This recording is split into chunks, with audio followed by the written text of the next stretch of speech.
That's fine. Imposter syndrome. Imposter syndrome. Can we just start with it at the very basic level? So, I have gone through this journey as well. I think everybody, I don't know about you, but everybody in this room from your introduction is something that you've experienced before. And my assessment of this conversation stems from the point of understanding truly what are the roots of this particular concept that we call imposter syndrome. In fact, even just calling it imposter in the first place or a syndrome in the first place is a problem in my books. In itself, Why? Because the moment you call it a syndrome, it sounds like it's a disease, like it is something that needs to be taken care of in a very structured, medical way and all of those things. Yet at the end of the day, it's a feeling. It's a feeling of doubt. It's a feeling of not feeling like you can show up in the feet or the shoes that you're really growing into. It's a sense of sense of feeling not sufficient enough to wear the shoes and the dresses that you're growing up into as far as your evolution of your soul is concerned. So when you really look at it at the basis of what that is, it's like feeling anxiety, it's like feeling joy, it's like feeling not enough, all of those things. But the moment you put it into a box, this is the identity that you're dealing with. At that point, it becomes a monster that feels too far from you, too far from achieving, too far from moving beyond. And now make it worse, you call it imposter. You know, when you say something as an imposter, you've already put it in a box that it's not real, it's pretentious, it's all of that and the other. Yes. The feeling itself might feel that way. You might feel like, you don't fit into this I don't fit into this room. I don't fit into conversing with people like this and that and the other. I don't fit into putting in my peppers for that role. But then there's also something else called audacity. Because at the end of the day, if you don't have the grace and the capacity to show up for yourself in ways that is needed, then that's where we need to have conversations from. So where does it stem from? Where does it come from? And I think that's something we want to discuss today, because I have danced in that space. But then there's beauty of having to dance in the space of understanding the things that is coming up from a place of understanding yourself. And from a place of complete identity of who you are. Not having an identity of who you are and having an identity of who you are completely dismantles how you get to deal with the concept of imposter syndrome. Because when you're coming from a place of complete lack of an understanding of who you are, then you're operating from a deep place of fear, a deep place of rooted concepts of what you are or what you've been based on the masks, which is the conversation for today, that you've worn since you're a child. But then when you start to understand who you are, then you even shift the concept of what imposter syndrome is, because then at that particular point of view, it stops being something that minimizes who you are, and it starts to become a threshold of shifts. So you start to look at it like, okay, so the moment I'm feeling doubt about where I'm going somewhere. I'm moving into something. I'm opening into a new level of being, because the truth is, having that minimal experience of yourself is based on how you've been able to grow up. It's based on how you've been shaped. It's based on the stories you've been hearing. So that sound in your head that tells you, put your butt down. There's nowhere you're going. Let me tell you, did you see the way Cleophas knows this better than you? Did you see Winnie the way she looked today? You do you even have a coin to buy the things that would make you look like that? Keep quiet. Grown-ups are talking. So when that voice is speaking, and it's speaking from a place of wounding, you tend to do this, and your shoulders go this way, and you start to become small. But when that voice comes and you have an understanding of self, you're like, you sit down, let me show you today. Let me show you who I am. Or you think that is who I used to be. Just be sitting and wondering. How do you realize that you actually have it? How do you recognize it? How do you see it? When do you see it? How can you do that? Chebet. Okay, so I'm going to give an example of the time when I was shifting from the work that I used to do before, because I was in marketing and I was in tech companies. I used to work for Google right before I started doing the work I'm doing now. So in that particular period of time, imagine shifting from, working with systems and apps and products and things like that, and then shifting to start working with people. So a part of my brain goes, hi. Hi, who the hell do you think you are to be changing people's lives? And we just keep quiet. Keep easy. These are jobs for people who have gone to school for 15, 20 years to study medicine. They have doctorates, PhDs, and all of that. You know, people who, who are you?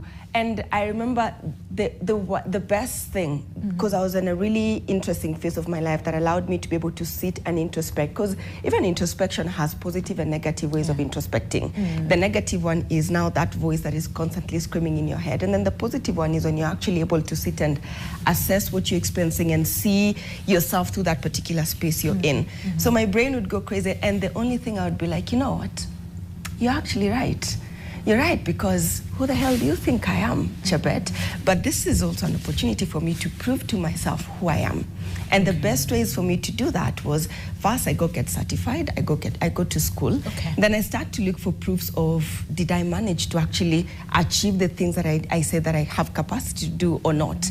So I go back into my own history, my mind, and I'm like, okay, so what are the chances that I've actually been able to do this in my past, so that I can have proof of, there's this that I've been able to do, and then there's also this that you're screaming in my head that I haven't. So I can start to minimize that voice by actually showing it the proof of the things that I've been able to achieve. But how do you know that you have it?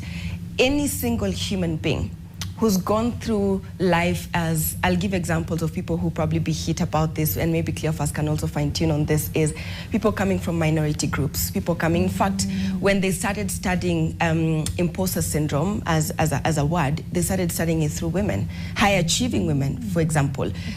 And if you look at the way this world we've lived in, women have been minimized in the way we show up in our world for so long, and it's because of the way the systems operate. It's not it's a problem because men do this and that and that. It's just the way the system has been set up that has been minimizing the achievements of women through history for a very long time. So, coming from a firstborn, your firstborn coming from whatever family, single mother, or coming from a poor background, all of these things. So you have to break the glass surrounding that you're grown into bigger spaces, into bigger shoes. And when you start to shift from what you used to be, what you're used to allowing yourself to be, and you start to explore bigger shoes, bigger groups, bigger spaces, then at that particular point, your nervous system, the information that you're experiencing in the internal world and the results that you're seeing in the external world are not tallying.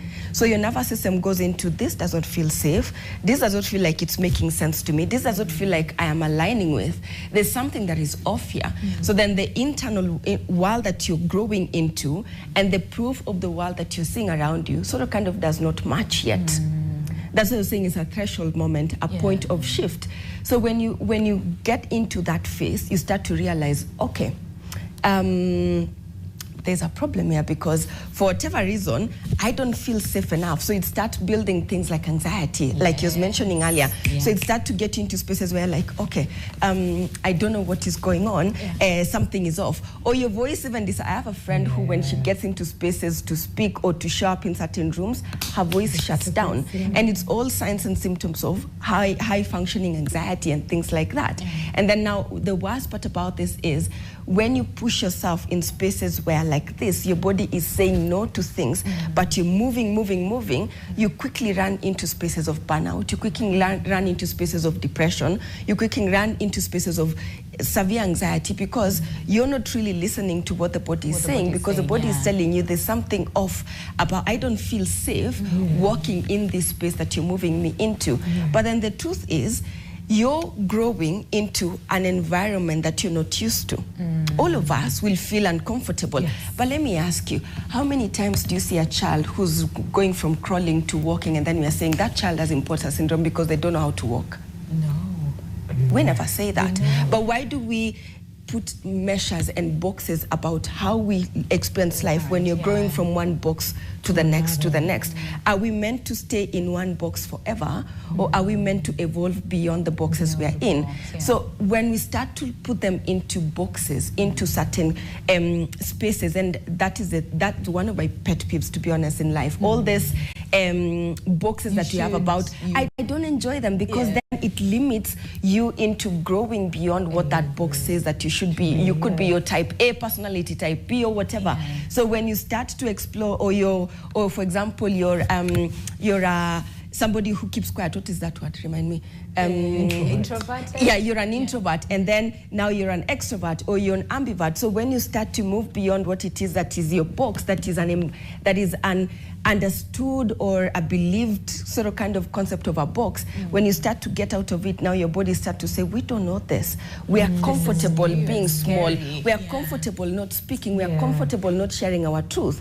So at the end of the day, it's a complete fight between your truth and the truth that you've believed about what it is that you are, which is now the mask, which is now the stories. So there is the actual truth of what your soul wanted to express, and then there is the stories that the society has made you believe about what it feels like. And it comes from a lot of this upbringing that we see, that we experience, and even beyond upbringing.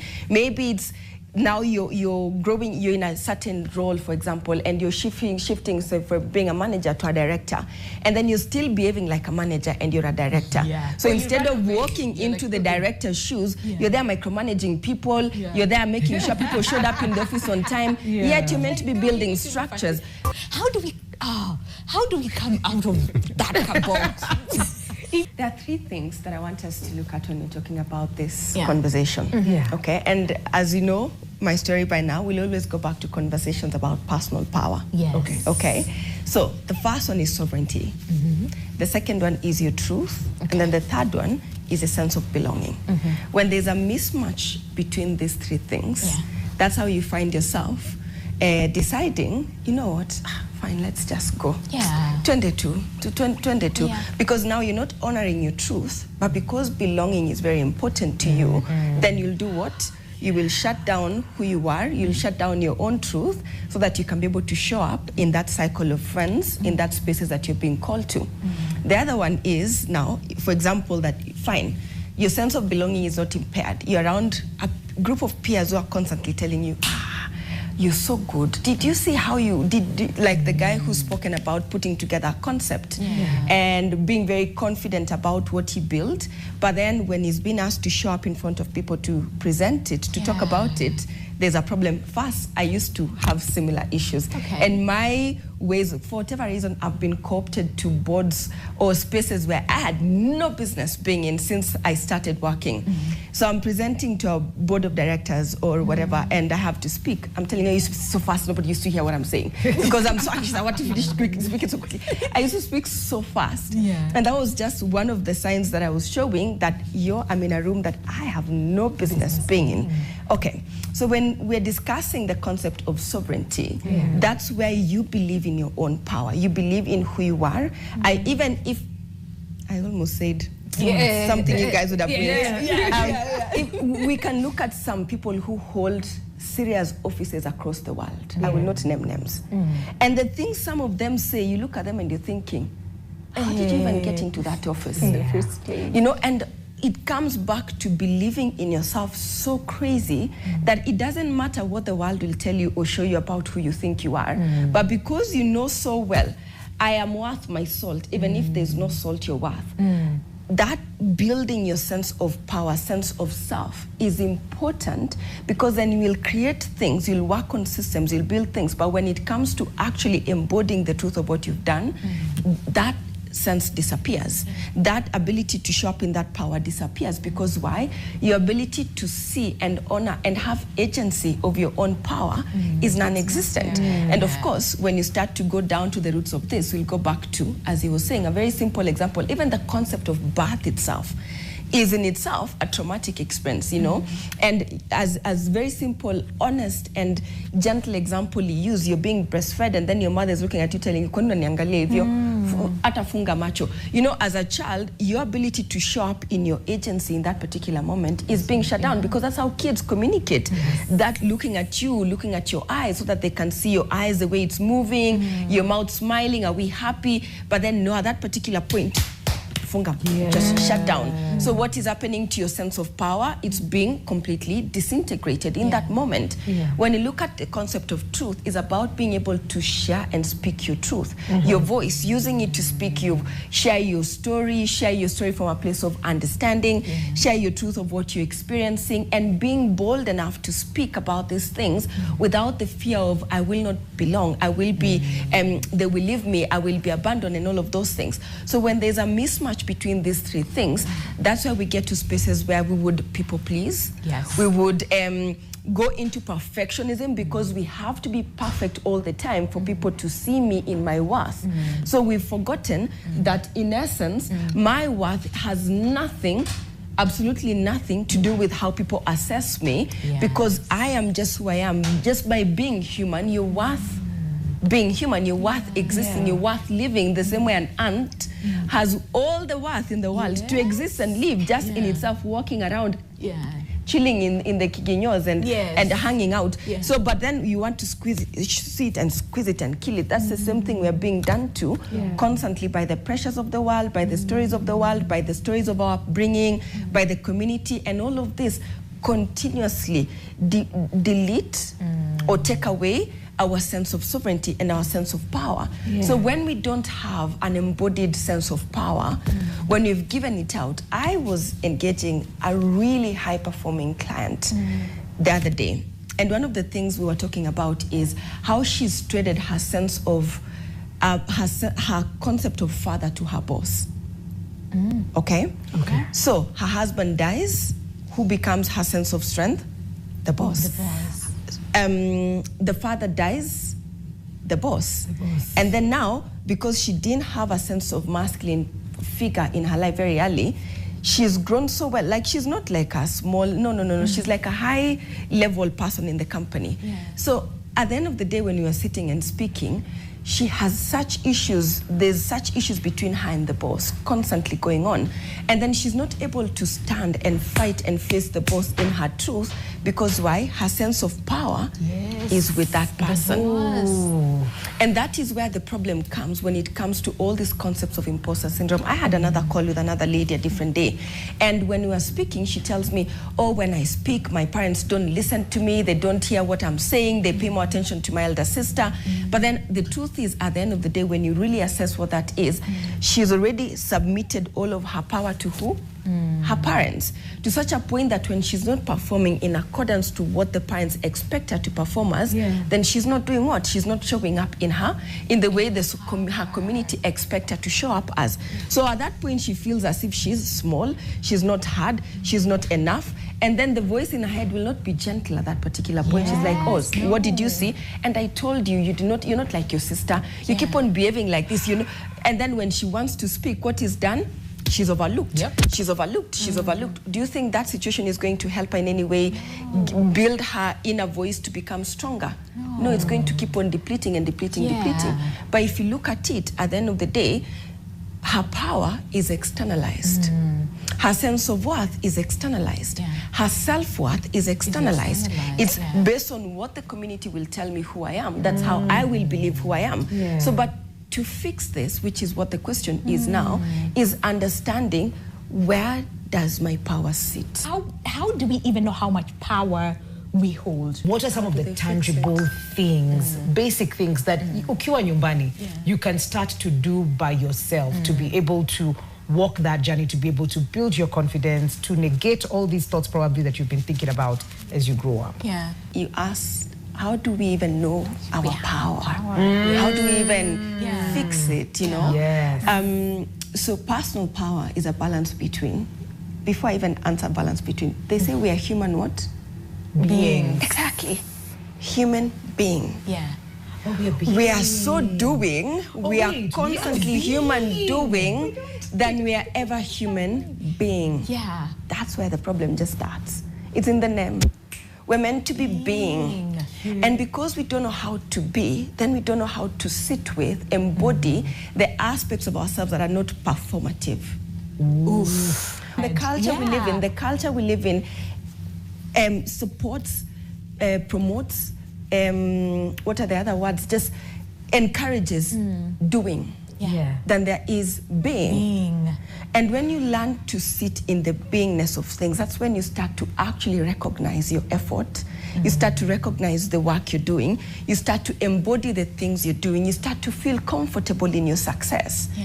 Because unless you allow yourself your circle of confidence or your window of tolerance, unless you allow yourself to widen that space where you can sit in the space of comfort, sit in the space of success, you'll always just be wanting to meet that next target, that next target. And it will become so impossible to actually recognize, you know what, I've actually done this much. I can say, congratulations, Chebet. This is good. I have a client, and I used to be this client. People write you, one day somebody wrote an email to tell her how good she had been to them. She started reading that email, she cried. She started reading it again, she cried. She took 2 or 3 weeks to even process what was being sitting said to receive that email. So what exactly is the challenge between our ability to do and be is because we don't have a balance between how we show up in our masculine and feminine power. Okay. So because we don't have this balance, we are constantly actively achieving, moving, doing things to try and prove to ourselves that you're worth being human. And yet it should be the other way around. It is. It should be the other way around. It's from the state of being that you should be able to do, and not from the state of doing that you should be able to be. Now, the goal here is to find a balance between these two aspects. So how do we find the balance between those two aspects?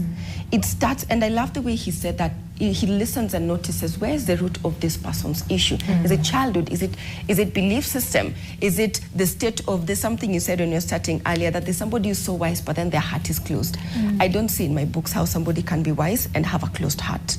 Because that's the other state. Unless your heart is open, the concept of wisdom is not embodied. That's intellectualized. Yeah. It's an intellectualized understanding of concepts, but it's not an embodied understanding of things. So we are being asked at this point in time to come to a place where we can allow ourselves to both be and also do. Because if we don't do this, we'll never allow ourselves to feel into the spaces where there's doubt, there's gaps, there's issues. We'll always be running to find the next solution to fix it. And there's no answer there.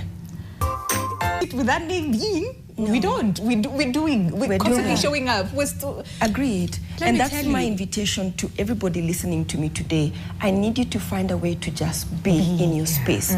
Work with your nervous system. That's the foundation of any work that looks like embodiment. It has to be somatic. It is with your body. Unless you do that, every story that you've ever experienced is encoded in every cell of your body. So you might achieve, because our brains are geared towards problem solving. So if you're in a space of aeronautic engineering, for example, and you need to figure out the calculation to enable this, the turbulence of this flight to sit, you will do that math very well, because that is how you survive. In that space is where you survive.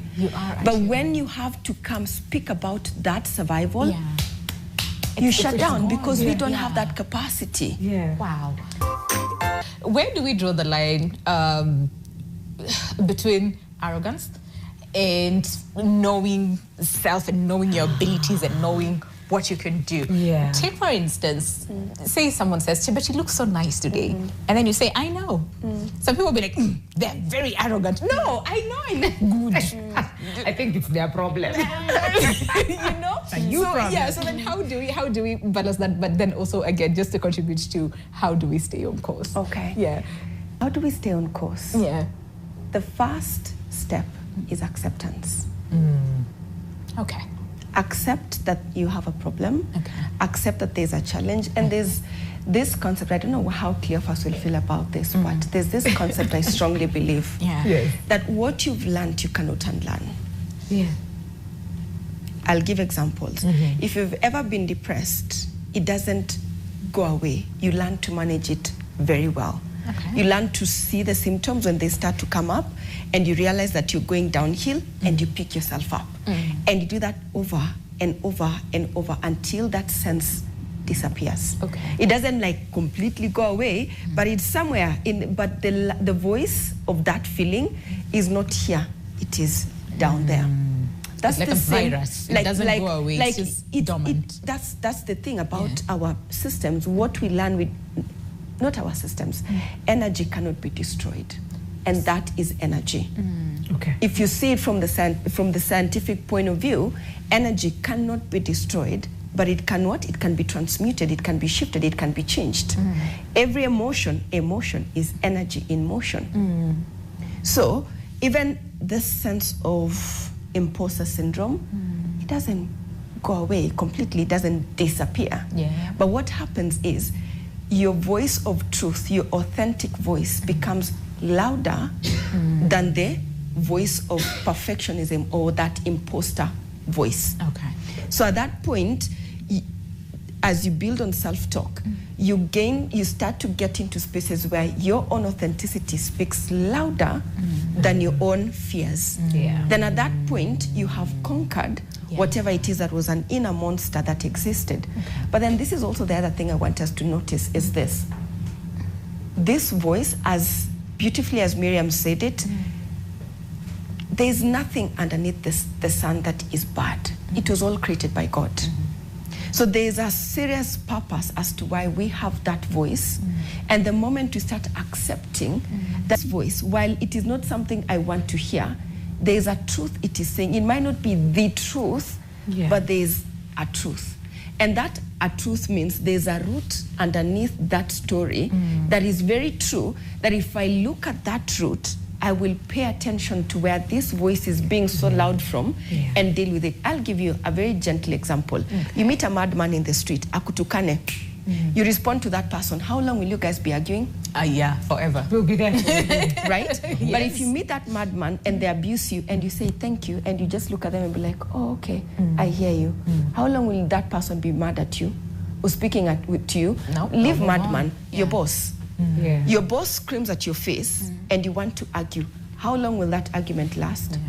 But if your boss is screaming at your face and you look at them and you're like, you know what? I hear you. I understand. That will be done. How long will that conversation go? You've taken what? Your power back. And that's my invitation to everybody. Accept what your brain is telling you as stories. First be like, you know what? Sawa. Okay. I'm no nonsense. I am not enough. But where did this come from? When did I learn to believe this to be true? Be curious. That's the next thing, because being demands curiosity. Be curious. Ask yourself, when did I learn this as a truth? Because it's a truth. Your brain is repeating it to you over and over and over. There's something Miriam said about being in our limbic brain for so long that we forgot to be in our prefrontal. And actually the prefrontal we are the only animals, other than dolphins, which other ones have prefrontal, that actually have the capacity to actually think. And notice as we are thinking. That's the power of the prefrontal cortex. But that demands being present. But the concept of presence is something so foreign to so many of us that we don't know how to be present. So first, accept. And then secondly, once you've accepted, inquire, ask yourself, when did I learn to believe this to be true? It will send you back to the root of where that story is. The beautiful thing about our brain is this: the moment there's awareness, the structure is dismantled. I see. The structure is dismantled. So build awareness, understand, and then I'll put in structures and systems and measures. It could be coaching, it could be whatever, that supports you in changing that belief. But the beauty is knowledge enough is sufficient to shift your state. So I'm a big believer in self-healing. Yes, I'm a coach, and there are therapists out there that you could see. But if you don't have that capacity and resources, I promise you, you can do this if you truly believe that you have the capacity to do it. Chebet, thank you so much. This was a lovely day. My name is Winnie Lubembe. Learned a lot, and we'll see you tomorrow right here on Your World. I am Mikali Mary. See you tomorrow. Goodbye.